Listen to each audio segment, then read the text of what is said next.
Hello and welcome to your go-to Detroit Pistons podcast, the Pistons Pulse, co-hosted by me, Bryce Simon of Motor City Hoops. And Omari Sankofa II, Pistons beat writer for the Detroit Free Press. And of course, we're always blessed to be joined by our producer, Wes Davenport. If you are not listening to Wes and Blake Silverman over on the Pin Down on the Detroit Bad Boys YouTube channel, you absolutely should be. Of course, you should be reading all of O2's work over at the Detroit Free Press. And if so inclined, go subscribe to the very free Motor City Hoops Substack, where I will have notes and analysis after every Detroit Pistons game with the occasional video breakdown. O2, you survived. You've been in LA. You got to go to All-Star weekends. How was it? Busy. I got in, I want to say around 3 p.m. Friday, and like right before the Rising Stars and all that. Ended up just kind of saving all my work for the next day, and it was, I don't know why, but they did schedule JB, Cade, and during the same like 10 minutes. Can you give some more clarification, some more details on it? You literally had to choose between the three of them who you were going to listen to? So they had to set up essentially where they would have one player in the press conference room at to a time was in California. It's 4:35. That's easy. It's easy, like you just do this so like just chill, like I got this. Exactly, I do. I got it. You can't get me. So they would have one player, like the biggest star essentially, who's going to draw the biggest crowd in the press conference room, and it was all in the 10-minute intervals. So it was the first group from 10:40 to 10:50, then from 10:50 to 11, then from 11 to 11:10. So very quick, very in and out. You had maybe 7 or 8 podiums set up for coaches and players, and they just kind of rotated in and out in shifts. And yeah, Cade, Duran, and JB were all in the same 10:40 to 10:50 window. And then Cade was at the press conference room, and he's like down the hall, like a couple-minute walk away. So I kind of just had to make a business decision. So I got JB for like 3 minutes, and then he was wrapped up, and then I got JD for a couple minutes. And I guess Cade only ended up answering like a few questions anyway. So like it was already over by the time I got back there. Anyway, enough of me complaining. Saturday was cool. I mean, between the availability and talking to JD, I got a few minutes with JD off to the side a little bit later for 8 or 9 minutes, and that story's up on freep.com if you haven't seen it. He kind of made the analogy of going for 14 wins to now is like being broke and then getting money. You never want to be broke again. So if you want to read the context behind that quote, check out freep.com. The dunk contest live has a very different energy than it does on TV. I thought it was a decent dunk contest. It's just very different when you have the lows in between and also just not the biggest crowd. So I don't know if you could pump in more noise on the TV broadcast, but when you're in the arena, it's pretty apparent that these guys are dunking in front of maybe a few thousand people. But obviously the All-Star game is a highlight. I think everybody agrees that the round robin format, Elam tournament format, just created some really competitive basketball games. Cade, Duran all had their moments, and then obviously their team with JB won. So fun weekend as a whole, busy weekend.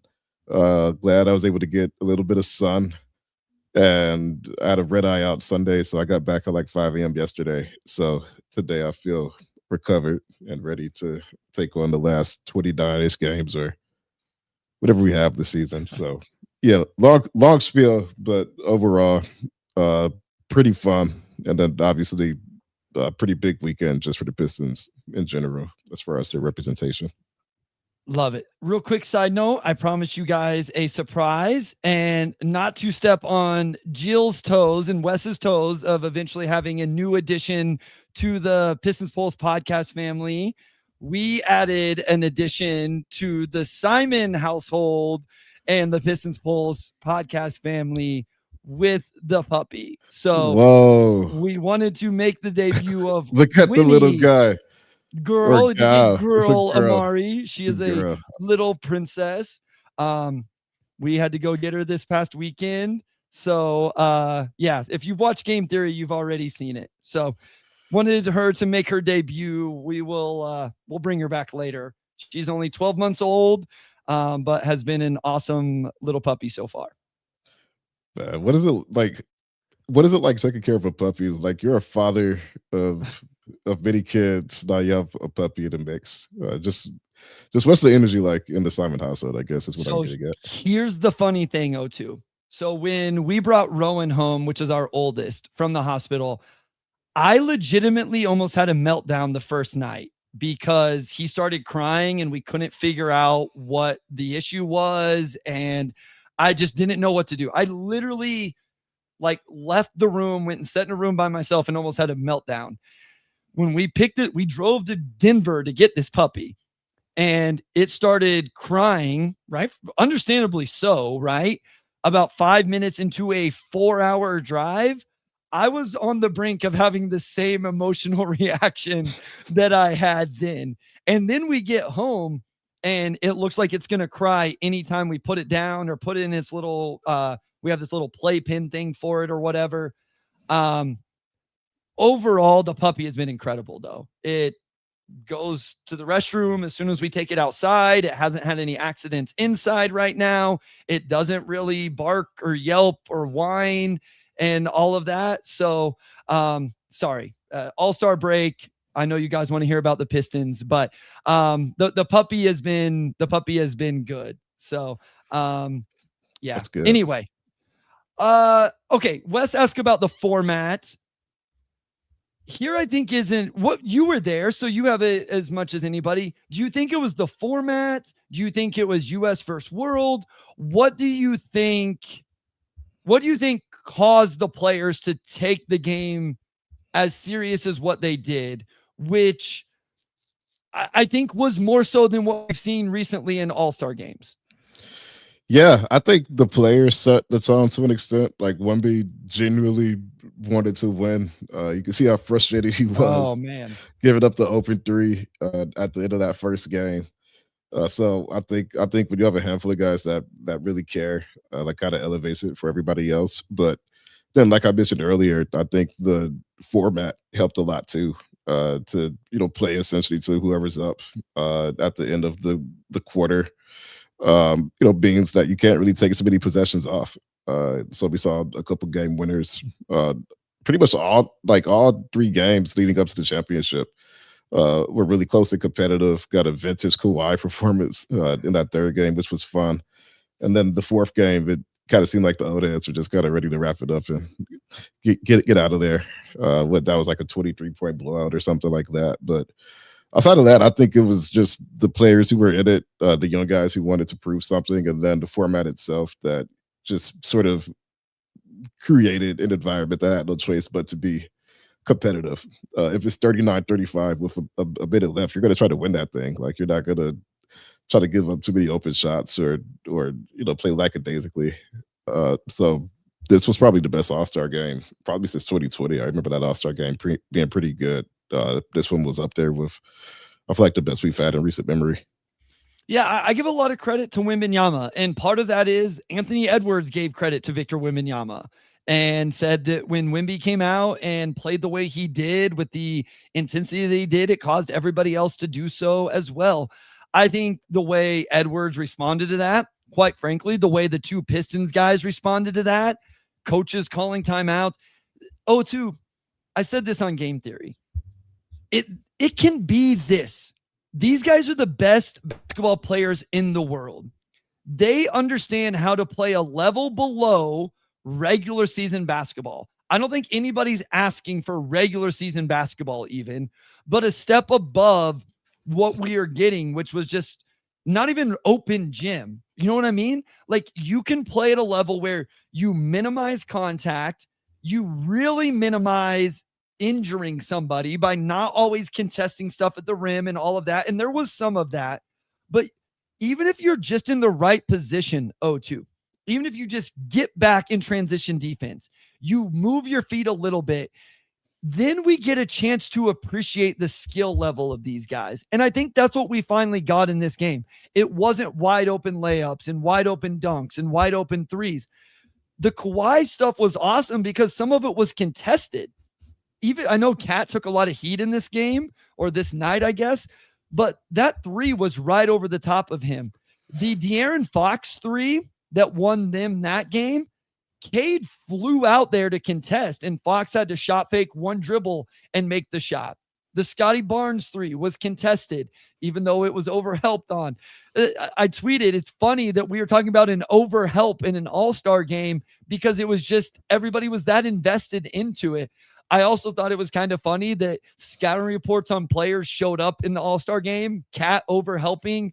I made the joke that Cade Cunningham missing three short also showed up in the all-star game, which is something we see in the regular season. He did finally knock one down, but I enjoyed it, and I had no expectations whatsoever to enjoy it. I did not anticipate, honestly, staying tuned in, and Wemby set the tone, and I think guys like Anthony Edwards, Cade Cunningham, Jalen Duren, etc., took that lead. They matched the competitiveness, and I think it was a lot of fun, I think, for everybody, right? Everybody involved. Yeah, and it's like you said, you're not expecting playoff basketball or even regular season level of effort, right? Like you don't necessarily need guys jumping into the crowd after loose balls and things like that. But there's just a baseline level of care and competitiveness that you want to see. And we saw that, right? We saw guys making plays to win, including some defensive plays, right? We saw some blocks. I think Cade had 3 blocks, 3 steals. Like you saw some defensive effort on both ends. Wemby obviously had a few. And because of that, you also saw guys hit some really difficult shots. Like Kawhi. Like I think he shot like 11 for 13 or something insane. And the difficulty of some of those shots was, he wasn't just waltzing to the rim, right? He wasn't just taking wide open threes. Like he was working for some of those. So, like I said, I think the additions they made to it really helped. They could probably do a little bit more just to clarify what qualifies a team for that final round. I did see some people on social media just got to say they didn't know what was going on, and that one was pretty straightforward because Team World lost both games, so they didn't have to go into any of the tiebreaker rules, and there's a lot of tiebreaker stuff that I think would have become more confusing. But cool format. I think Wes mentioned he prefers East versus West. I actually agree with that. Like I do think just classic East versus West gets guys into that competitive spirit as well. Then you get some finals preview, stuff in there. I just think it lends itself to more storylines. But if this is the new format going forward, I think we could all live with that. As Wes said, exactly what I kind of agree with. This is a little bit of the nostalgia stuff, being a little bit older. I like the East versus West as well. But as Wes says, just do the same type of format, but East versus West. Maybe you have 2 East teams, 2 West teams, and then you play it out from that. I think the format that made sense was the shorter games, and I think they could even play less minutes than what they did. If you only had 6-person teams or 7-person teams, play 8 minutes, and then it becomes, you don't even have the chance for the blowout as much potentially. And what made those games so much fun was how close they were. And so I think that's what was fun, is getting the end of the game stuff. I talked about it with the Wemby miss. That team ran like a design sign lie out of bounds action to get somebody open and get a good look. And it was fun, Omari. I didn't watch any of the stuff on Friday. I didn't watch any of the stuff on Saturday. So I don't even know. What you mentioned this, it was different there. Was the 3-point competition good? The Rising Stars game?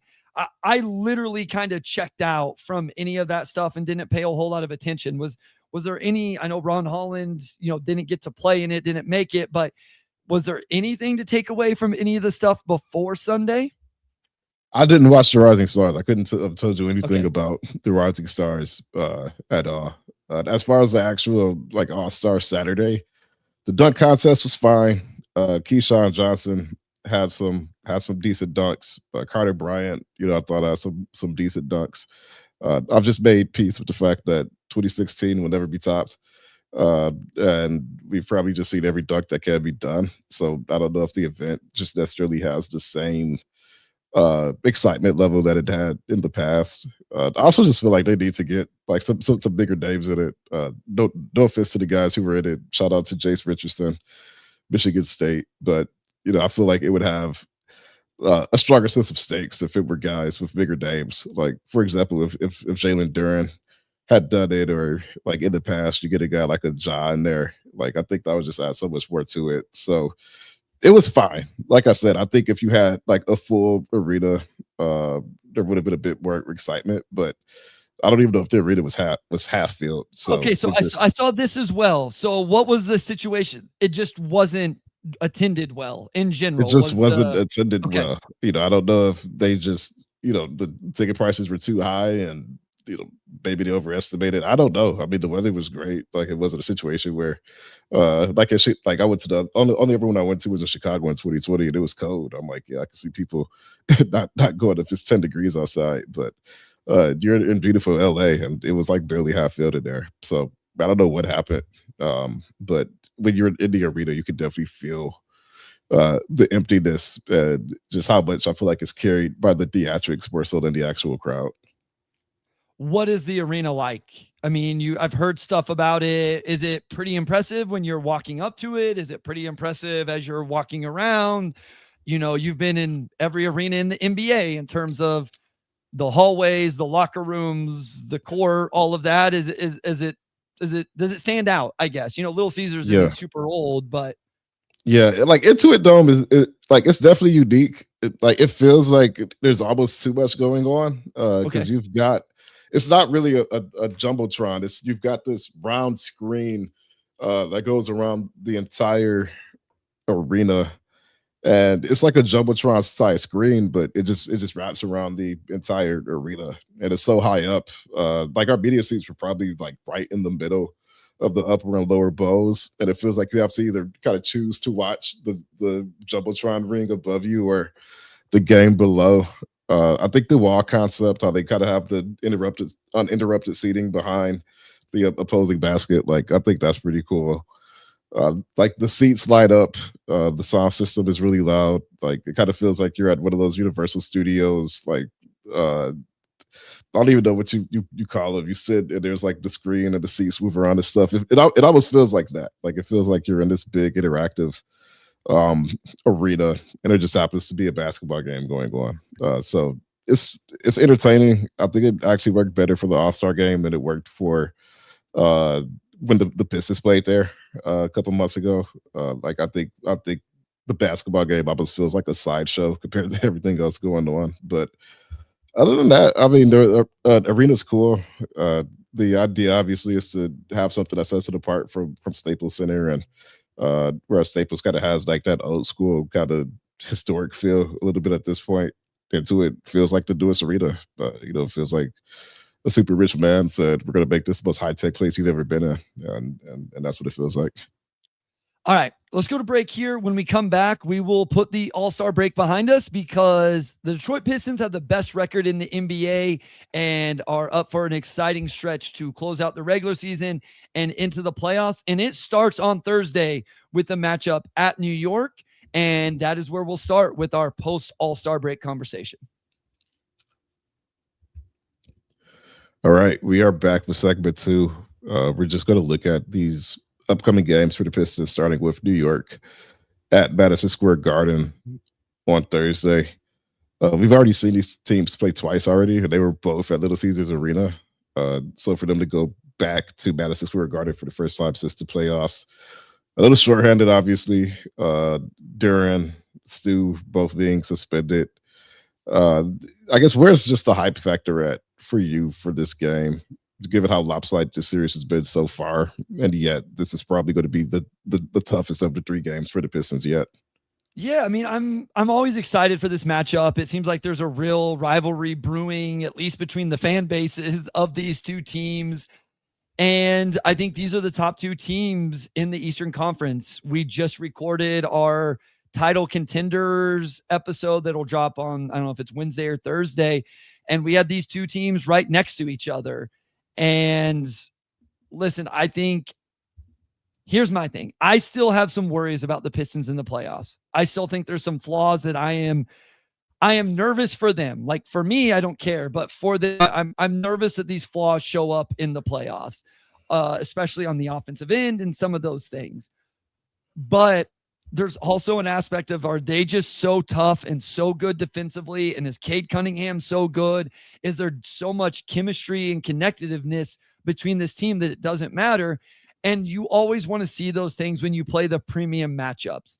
And so going to New York against a Knicks team, I don't know where their health is at in terms of this game. That's the one thing that's been a little bit disappointing with the matchup so far. I don't think that we've seen either team fully healthy yet. I don't know where, OG had a toe thing entering the All-Star break. Deuce McBride obviously will not be there, but they've, brought in Jose Alvarado. We'll see if Jeremy Sohan plays for them or not in this one. But I'm not trying to make an excuse ahead of time, because we saw Paul Reed put together one heck of a game before the All-Star break. But at the end of the day, this isn't a fully healthy Detroit team. We understand that.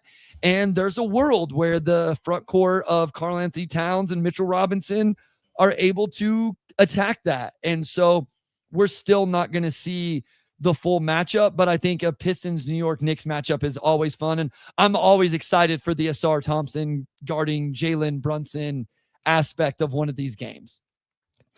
Yeah, it probably helps the Pistons that the Knicks as a team don't necessarily play like a big team, even with 2 7-footers. Like with Mitchell Robinson, I think he plays with a lot more power inside, and we'll see how Paul Reed and Tolu handle that. But otherwise, the Pistons they got away with defending Cat with wings of the playoffs last year, just to kind of entice him to play more like a wing. And and they typically have not had to worry about Cat doing too much inside. Obviously, with Stu and Duran out, you would expect their game plan to be to attack inside a little bit more. Asar versus Jalen Brunson, I think is one of the most fun just matchups to watch in the league at this point, period. The way I think even especially the last game, you saw that Asar is more aware of Brunson's tricks. He's trying not to bite his pump fakes. He's trying not to defend him too physically, or get too tight into his space, and end up fouling him. He's much more aware of that overall. Brunson shot, I can't remember what the exact percentage was, but he did not play well in Detroit while dealing with that pressure from Asar. And plus Ron too. We have to see if Ron's back. He missed our last 2 games due to personal reasons, but he posted on Instagram recently. I don't know if that's a good sign or not. It's been a little bit over a week since then. So you get Asar, Ron back for this game. Just even having them to throw at Brunson, I think, giving things up a lot, even without Duran and Stu down there. So FlyMonk321 says, speaking of Ron, do we have any news on his availability? You don't have any updates on that yet, then? Official? No, updates. We're not going to have anything until tomorrow, unfortunately. So we'll just have to see. Anything else with this Knicks matchup that kind of interests you, or to really look forward? Coming out of the All-Star break, I'm always interested to see what these guys are going to play like. The big thing is both of these teams had guys that participated in All-Star weekend, which, is Cade a little bit less rested than other players. You also have Brunson and Towns that played for the Knicks. Those guys had to do a little bit more than some of the other players on the roster. I think the other interesting thing, O2, is for Detroit, you're getting Kevin Huerter, more involved. We saw 4 games from him. What does that look like? Even Dennis Jenkins, fully, on the 15-man roster, and obviously the backup point guard on this team. Do we see more? And I'm not saying he hasn't been playing. Obviously he has. What I'm saying is, now that you're on the stretch run, do we see anything different with rotations from JB? Do we shrink those down a little bit? What do we see? Where is Jenkins used more or less, or whatever? Same thing with Huerter. And then the Knicks side of it, where is Jose Alvarado used? Do we see Jeremy Sohan? Any players? Not that either of these two teams were huge at the deadline, but any names that kind of stand out that you'll be looking for in just a single game sample here? Yeah, I am curious just about Kevin Huerter in general. This is a team that even without Huerter goes 11 deep, right? And that's not including Sasser. You throw Sasser there, like you could argue 12. You include like Tolu if you see him as a rotation caliber big, and I know a lot of people do.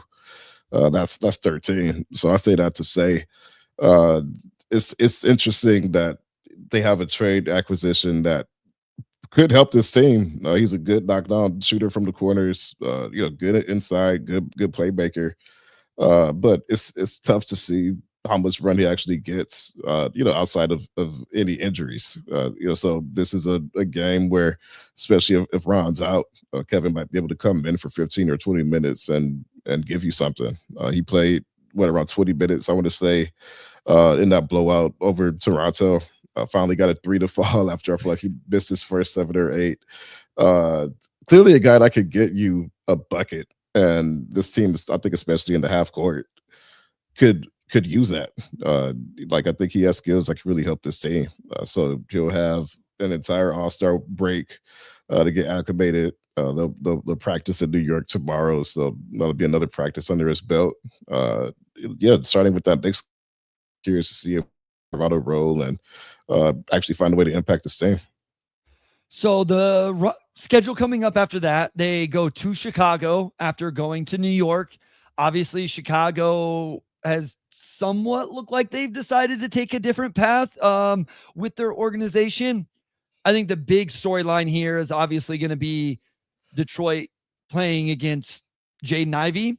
Obviously not in Detroit, but that will be something to watch for there with that matchup. And just that team in general is very oddly constructed. That's obviously a game that Detroit should win. Then they get at home against the Spurs, at home against the Thunder, at home against the Cavs. Quite a stretch coming up here, O2, when you talk about being the number one team in the NBA in terms of record, being one of the best teams in terms of net. Some of those teams are going to challenge you defensively. I think we're going to learn a lot about this team coming out of the All-Star break. Duren will be back after the Knicks matchup. Obviously, Isaiah Stewart will miss all of those games. Like you mentioned, hopefully Ron Holland will be back. But we're going to learn a lot about this team here moving forward. Yeah, we are. Very tough stretch, like you said. You get the Spurs, you get Cleveland, and you get OKC. You're playing 2 of the top 4 teams in the East and then the top 2 teams in the West multiple times. And for a chunk of those games, you're not going to have Isaiah Stewart. He's going to be out, obviously, this week in New York and Chicago, but then also against the Spurs, Thunder, and Cavs, all at home next week. And then, the Magic next week, they're still a good team. On the road. On the road. Thankfully, you do get him back in time for when you play the Cavs and Spurs second time following week. Real quick, Omar, you go to Orlando, to Cleveland, to San Antonio. So I think I saw the comment earlier, up until the Nets on March 7th, you could really expand this out to 8 pretty aggressive games with the game at Chicago that will have some emotional value built in. That's 7 really quality. I want to rattle off real quick again, O2. At New York, at home versus the Spurs, home versus the Thunder, home versus the Cavs, at Orlando, at Cleveland, at San Antonio. That is a gauntlet right there that Detroit's going to have to go through, and will be really interesting to see how they come out of that.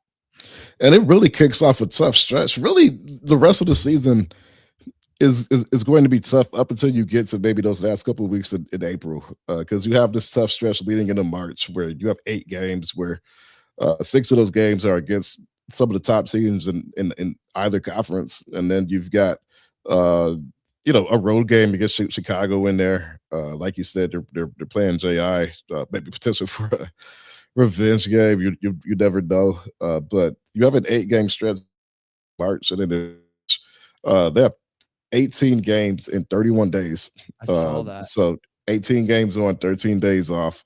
And then 10 of those games are either the first or second halves of back-to-backs. So you've got 5 back-to-backs mixed in there as well. So there's never an ideal time, to lose guys to suspicion, but they're really going to have to lean on Paul Reed and Tolu to get through the first week and a half or so here. That of us do for that stretch is tough. Man, here's what's crazy. I didn't realize this till now. They only have 1 2-day break the rest of the season. Only one time the rest of the year did they get 2 days off in between games? It's either the back-to-backs that you mentioned or game and a day off. So this team is going to be challenged down the stretch. They have a pretty good lead right now in the standings in the Eastern Conference, 5.5 up on the Celtics, 6 on the Knicks, 7 on the Cavs. I think those are the real challengers in terms of that. But they're going to have to continue this play. And obviously they've been one of the best teams in the NBA up to this point. But again, I keep saying it, we're going to see a real challenge. Let's talk about the two Western Conference teams. How do you think they match up against the Thunder? Hopefully SGA will be back for that just to see how they match up against them. But we'd get a Cade SGA matchup. Obviously they wouldn't guard each other, but this is another chance for, this is what I was going to say about Asar earlier. All of these premium matchups are just an opportunity for him to advance his first team all defensive case. J-Dub, Chet, Hartenstein. Obviously, we know what OKC presents, the two best defenses in the NBA. What do you look to in terms of that matchup against the Thunder? Yeah, like you said, it's the game against the top two teams, the only team so far who have won 40 games. I'm not sure how long Shea is going to be out. Obviously, if he misses like maybe that first game there, that helps Detroit pretty substantially. But the thing about OKC is that I think they actually have one of the guys who defends Cade best, in Lou Dort. Like I think there's like between his size and just his strength, Cade can't really bully him like he bullies a lot of different wings. And even without Shea, I think that's going to be a challenging game for the Pistons just because they have a lot of guys that they could throw at Cade. Not just Lou Dort, but obviously Jalen Williams as well. Big 6'6", 6'7" wing that you can't just bully and move through like Cade can. Some of the smaller wings like Mikal Bridges and like Dyson Daniels. Is that the puppy? What's going on? No, that was actually Ranny that brought me my charger for my computer and then was sneezing on her way out. So I apologize for that. I didn't have the mute button. I'm like, what is going on? That was not Winnie. That was Ranny, the adult in the house. Yeah, but for OKC, I just think that's a tough matchup for the Pistons without Shea, just because of what they could do with Cade defensively. I mean, obviously Chet, I think is a tough matchup, being a really fluid big that could shoot threes at a pretty high level. They've got a lot they could throw at the Pistons. I think they could uniquely challenge the Pistons in a way a lot of these other teams can't and haven't thus far. So yeah, curious to see if they could get Cade going, and if they can't, like what that fallback looks like. Because they're going to have to figure out potentially a plan B in that one. No, I love that. They have so many options to throw at Cade, different sizes of defenders, and what would Cade be able to do in that? And then also I think for Duren, because they have different defenders to throw at him as well. Again, depending on their injury situation and status going into that one, but possibly Chet and Hartenstein matching up with him. So what is Duren able to do in terms of attacking that?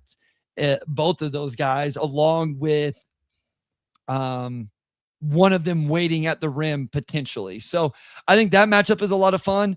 Listen, San Antonio presents a lot of the same difficulties as well as a defensive team.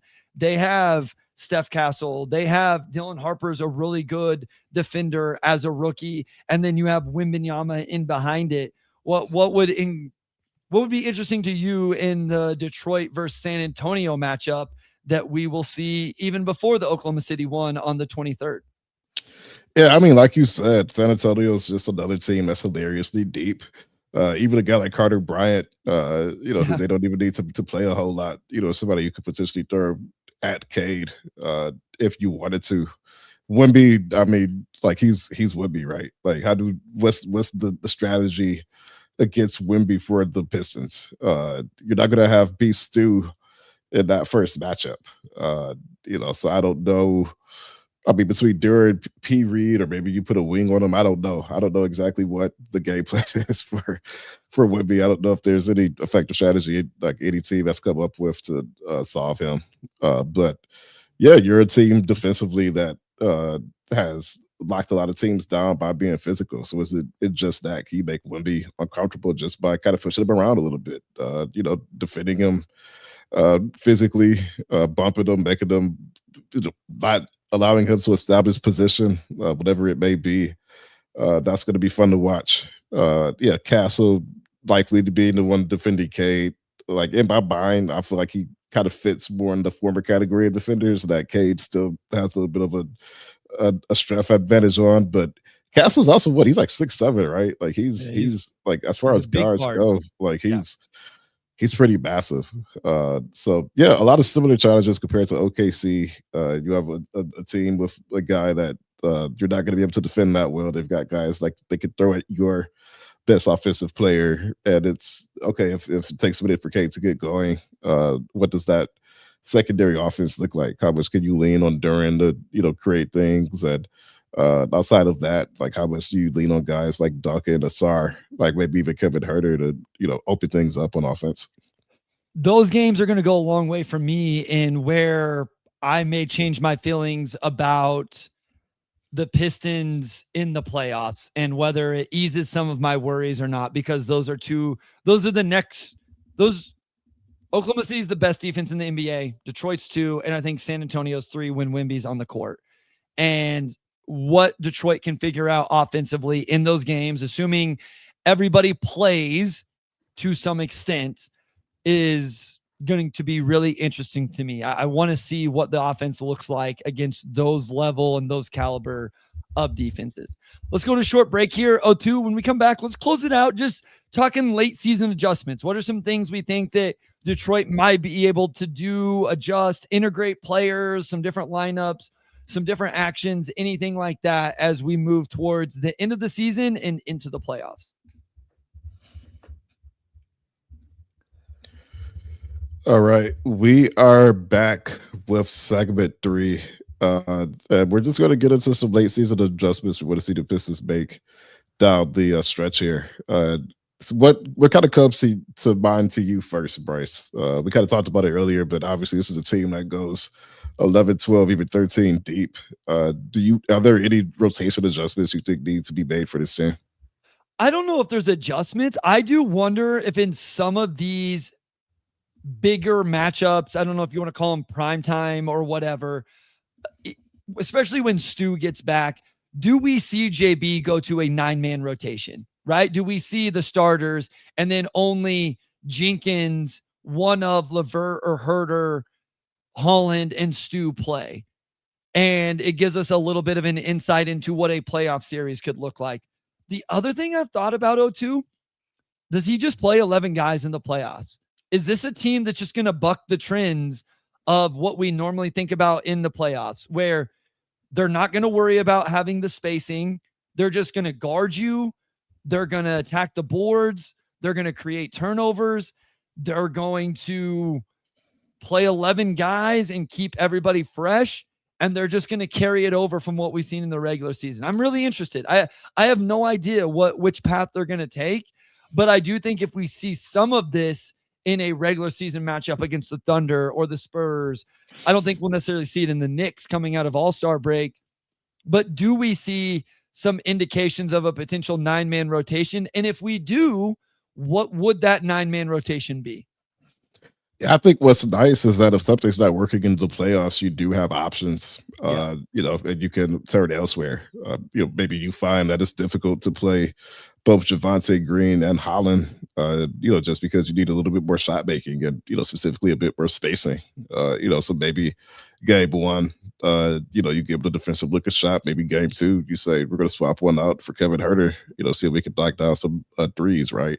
Sasser, can he fit into the mix on nights where you just really need shooting or a spark plug? He's kind of become the guy who's kind of been like that 4th or 5th guard, but I think with Herter being more of a wing, and J.I. now out of the picture, can that open something up for Sass? Because, I mean, again, like when called upon, he's come in and he's hit shots for him. They could use that shooting. I'm curious about Chaz, Chaz Lanier. We haven't seen him play a lot, but 6'6" guy that can knock down shots. So like even like going into the playoffs, like I think you expect that they would probably narrow it down to 9 or maybe even 8 guys, but that also leads me to think, well, you've got 29 games left, especially when you get through the back half of March. Maybe you still got, a 4 or 5 game cushion at the top of the East. Do you begin to go deeper into the rotation just to see if you could get a spark from some of those guys? Maybe we begin to see Kevin Herter a bit more as we get deeper into March and into April. Maybe we do see a bit more of Chaz. That's what I'm curious to see. How much of this do you kind of use to, I don't want to say experiment, it's a bit too late in the season to experiment, but just kind of get your last observations on how these guys fit so that you have a better idea of who you can and can't lean on by the time you get to the postseason. So I think to that point, and Michael brings up one here. My guess is Stewart plays more in the playoffs, but they could still play 10 or 11. Do you lean into some things we've already seen, but you do it more? So to the point, we've seen almost 300 minutes of Isaiah Stewart and Jalen Duren with a positive 2.59 net rating. Do they actually lean into that lineup more, O2, to try it out or try to develop more chemistry and more positivity with it, knowing that in the playoffs, they may have an entire series where they are playing against a specific matchup where Isaiah Stewart at the 4 makes a ton more sense. Maybe it is a Knicks series where they'd want to lean into it more.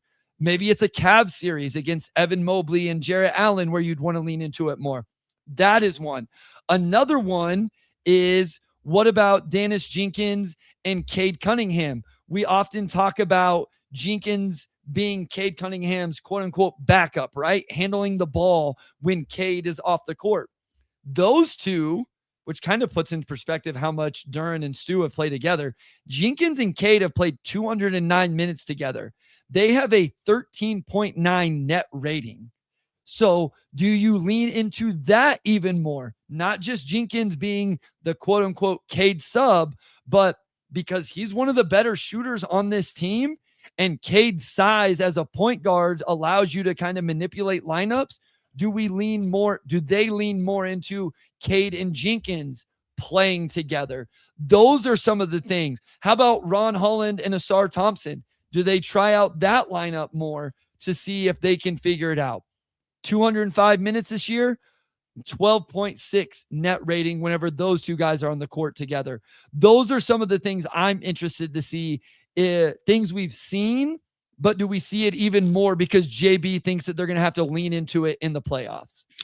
Yeah. One thing about Dennis no longer being on the two-way, but on a standard contract, right? I mean, that's not, like that probably won't change his minutes or just inherently implies where to have an even bigger role. But how big of a role can Dennis Jenkins gain? Because again, there's been so many nights where he just positively swings outcomes. I mean, he's the most complete guard on the roster, I think we could say at this point, outside of Cade.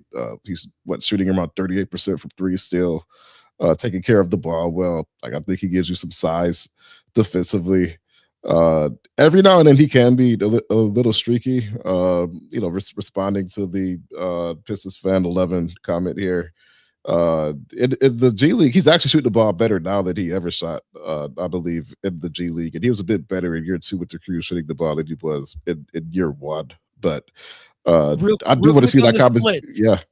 November, he was 50% from the field, 43% from 3 in 230 minutes. December, he only played 139 minutes. He was 29% from the field, 22% from 3. January, he came back up to 240 minutes, 41% from the field, 44% from 3. And then in February, he's only played 90 minutes, 47% from the field, 33% from 3. So there has been a little bit of up and down with that major dip in December. Yeah, so there's been some streakiness to his game, but the chemistry with him and Cade, I think, has been pretty good. That's one combination, absolutely. I think they could explore down the stretch because Dennis, like he's a bit wiry at 6'4", but like I still feel like he could add to that physical style that they like to play as well. He doesn't back down from anybody. This is what makes Cade special to me is you can have 6'4" Dennis Jenkins on the court with Cade and not feel like you're small. right? And especially again against certain teams where he would make sense to guard someone on. He can guard Derek White. He can guard Peyton Pritchard whenever you're playing the Celtics. He can guard LaMelo Ball if you're playing the Hornets in a first round matchup. There's some matchups where it maybe doesn't make quite as much sense. Against the Knicks, if he's not guarding Brunson, is he holding up against Bridges or one of the other wings? I don't know. But I think that is what makes Cade special, is because he has size.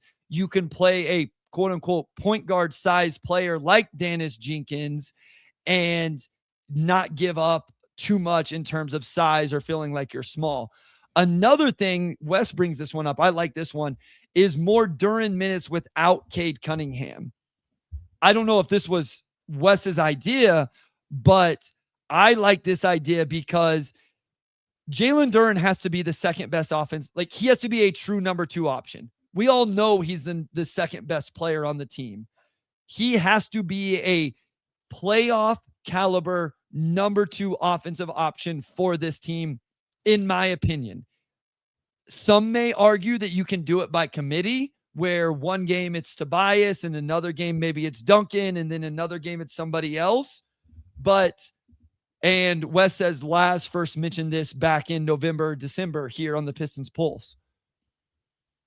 I think that them leaning into Jalen Duren, you're the focal point of the offense for 4 non-Cade minutes here and 5 non-Cade minutes there. I like this idea. I think this is important because I think Jalen Duren is vital to this team's ceiling of success in the playoffs, being able to be a true number 2 playoff offensive option. Yeah, I agree. You look at Duren's shot profile this season, and it's been still majority, playing out of the pick and roll with Cade, catching lobs, putbacks, with some self creation mixed in. Right, it hasn't been not even a quarter of his offense. I would say it's been self created, but we've just seen more of it sprinkled in. Him taking opposing bigs off the dribble or knocking down shots from mid range. We've seen it sprinkled in here and more. So can that ratio change a bit down the stretch of the season? Do we see more Duren minutes apart from Cade? Do we see him asked to get his own shot more often to try to keep the offense afloat and just establish another player that defenses need to be aware of? Can he be a focal point as far as the playmaking aspect? Not just short role making, but back to the basket. You can find shooters, cutters, whatever that may be. Because that's one area I think we saw a bit more last season than this season for whatever reason was the playmaking flashes. And I think some of that's just because a lot of times the best shot outside of Cade has been Duren, so he hasn't necessarily needed to, I think pass it as much maybe as last year. But would like to see him put into that role a little bit more. And then can you do those things and still maintain the impact he's had on defense as well? If you're going to try new things down the stretch, if you want to see what can and can't work potentially in a playoff setting. It probably is worth, just running more of the offense around Duren, seeing if he could stay afloat, still have those same self-creation flashes just over a more sustained sample size. The other thing I wonder is, can you even fathom the possibility of Herter and Robinson on the court together? Like, can you try it and then figure out how you're going to make it work defensively? And part of that is Herter just has to get back to making shots at the level he did at one point in his career, which leads to another one. I do think they have to lean into integrating Kevin Herter. You got to give him the minutes. Listen, I'm a little bit different place than the rest of the fan base is on Karis LeVert. I'm okay with that. I'm cool with that. We kind of know what Karis LeVert is. I think you have to lean into Kevin Herter minutes. And if that's at the expense of Karis LeVert, then fine. I don't think it necessarily has to be. I even think you kind of know what Javonte Green is right now. And that's not a knock on Javonte Green. He's been incredible for the signing that he was this offseason. But I do think prioritizing Kevin Herter, running actions for him after timeout, getting him in specific lineups, all of that, I do think is important because I do think his potential ability to knock down shots, and I think he's been good in other aspects of the game, can really elevate this team. If you get 48 minutes of Duncan Robinson and Kevin Huerter, not necessarily playing together, like I, briefly threw out a second ago, that is huge for this team, especially if then Jenkins is knocking down shots and you get one other guy, you get Tobias really knocking down corner threes or something. So I think integrating and getting Kevin Huerter to find his flow and rhythm and chemistry with this team should be a real priority for the stretch run. Yeah, I mean, even without the elite outside shooting, Kevin Huerter, I think, can help you. Talked about earlier, just the playmaking. He sees the floor and also does not turn the ball over, which I think, especially in this offense, is a useful skill to have. Really good interior finisher. I think just his floor mapping, just a sense of where to be, his cutting is all great. But the biggest way he can impact this team is by knocking down threes the way he used to knocking out threes. Not at around 33, 32, whatever he's been at these last couple seasons, but closer to 38, 39%, closer to elite. You really need somebody who could just give you at least some of, if not much of the spacing you get from Duncan Robinson, who's just been the same dead-eye shooter he's been his entire career. High volume, high percentage, around 40%. If you can get anywhere close to that with Kevin Huerter, even just as some Duncan insurance, right? If Duncan were to miss time for whatever reason, he's second on this team in minutes behind Kate. He's been so important just to keeping their offense open, keeping their starting lineup spaced enough to function. If Kevin Huerter can give you any of that, I think that's massive, and really that's ideally what they need from him and will get from him. Michael brings up a good point. It could just be Duncan Robinson minutes as well. You know what Duncan Robinson is at this point. I agree with Fly Monk 321. I do think that Huerter has been fine defensively. We'll see what it looks like in a few more minutes. One final thing, and then we'll get to a few questions. Wes also put in here Asar more or less with the ball, less for me. I am good on the 25, 26 Asar Thompson ball in hands usage. I think we are to the point of the season where I don't think he's going to do it in the playoffs. So let him play off the ball, let him stampede attack, let him cut on the baseline, let him play in the dunker, put him in ball screen short rolls, let him offensive rebound, just let him lean into being this off the ball. I think because it's a little different than what most off the ball players do. You don't just stand in the corner and shoot threes if you're Asar Thompson. So he and his teammates have to get familiar and comfortable with that. I'm good on the on ball stuff for the rest of the year. Play him off the ball, let him develop that. Yeah, I think Asar, we've got to see him settle into a bit more of a comfort zone over the last month, playing a bit more off ball. What's interesting is that I do feel like we saw him a bit more on ball early in the season, and before kind of Dennis emerged and J.I. came back, I thought we saw some really nice flashes there. But I think you've got enough ball handlers now at this point. You've got Cade and Dennis obviously handling the bulk of the minutes. Karras, I think, has been a very solid secondary playmaker. Duncan, I think, has been a very solid secondary playmaker. Huerter could potentially give you some of that as well. So I'm in the same place. I think we've seen AT begin to figure out, his spots on offense, making an impact, cutting, transition playmaking, all that stuff. I think they've got the on ball handling reps covered, just based on the other guys on the roster. Yeah, and I want to be clear. Bring it back in 26, 27. I'm cool with it. I'm okay for the rest of this year. It's only 6 games, so I don't even really want to throw out the numbers, but the numbers do look better in February so far. We'll see. Let's go to some questions. Yeah, flag that one. I do want to talk about that one. I think I can put some stuff there. I think I understand the question. So we'll go through these in order. Beastly Arrow, random question, but does Duren have a nickname? Feels like everyone on the team has one, but him, Baby Dwight, doesn't count. It's just JD. Else? Yeah.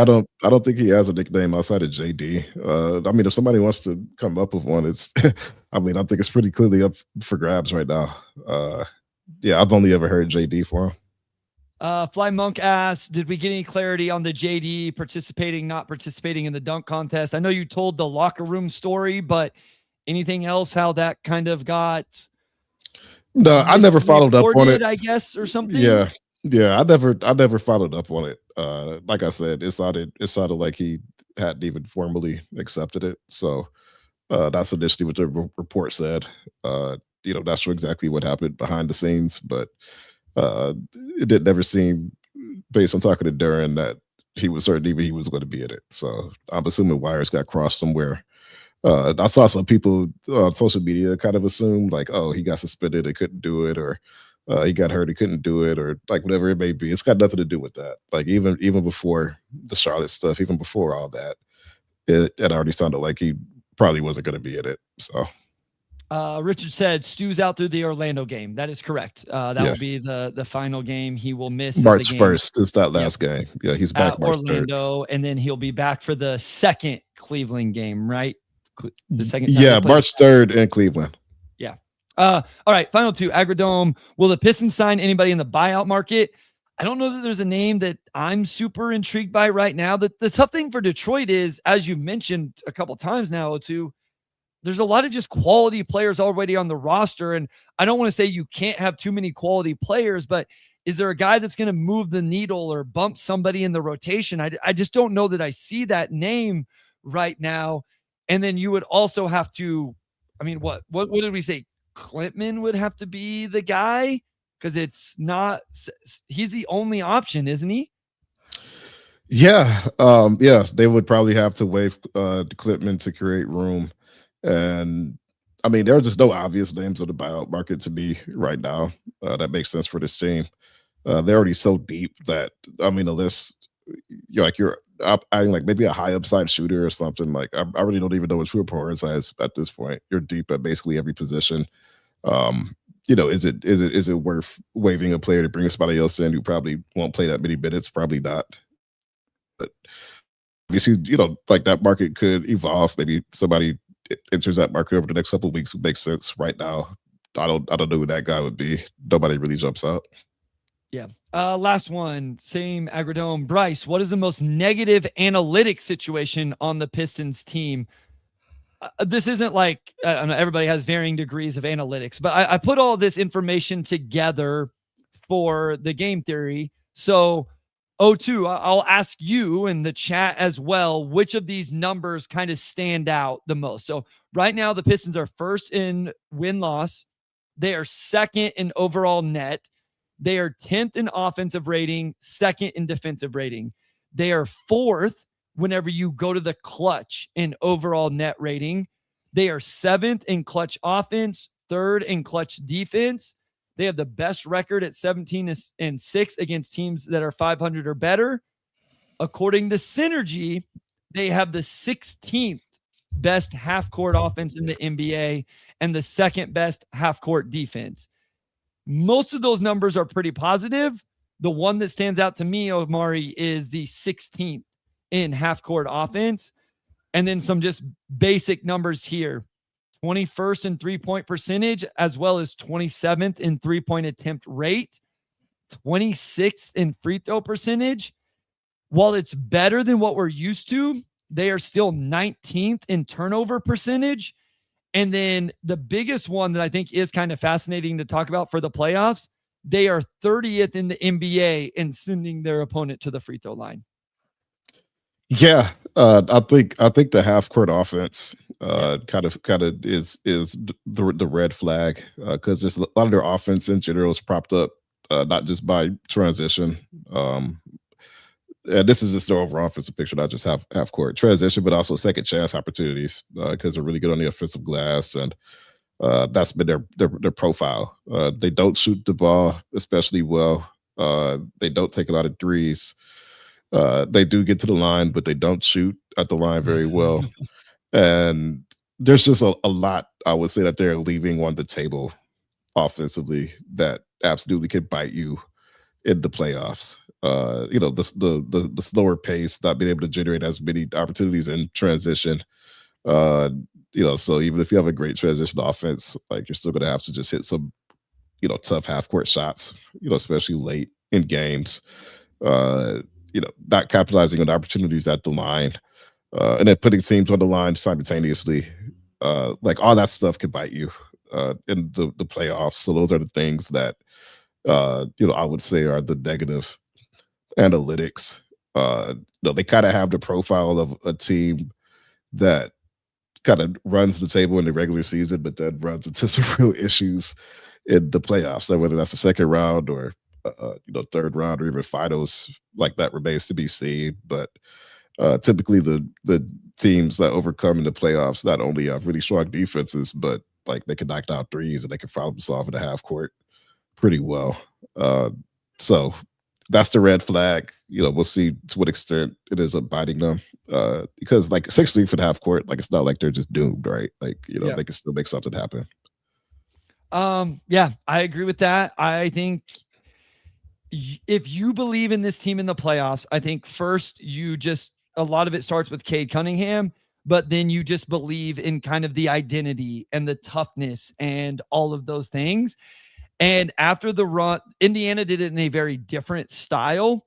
But after what Indiana did last year on the back of just chemistry and continuity and a team that was all kind of playing, very together, I think this Detroit team can do that. But I think it will, again, go against some of the trends we normally look for a team that makes a run in the playoffs. And to Fly Monk's point, I do just wonder, can you just be so aggressive that actually in the playoffs it comes in handy? They're going to call less fouls in the playoffs. And so maybe we see that be less of an issue in terms of sending teams to the free throw line. YouTube user, I saw your cap space. Hit me up on Substack. Let's talk about that because I've played with the numbers a little bit as well, but maybe that's something. I just think it's a tough conversation until we see what the team does in their playoff run. So last episode for a long time, O2, without basketball games for us to talk about.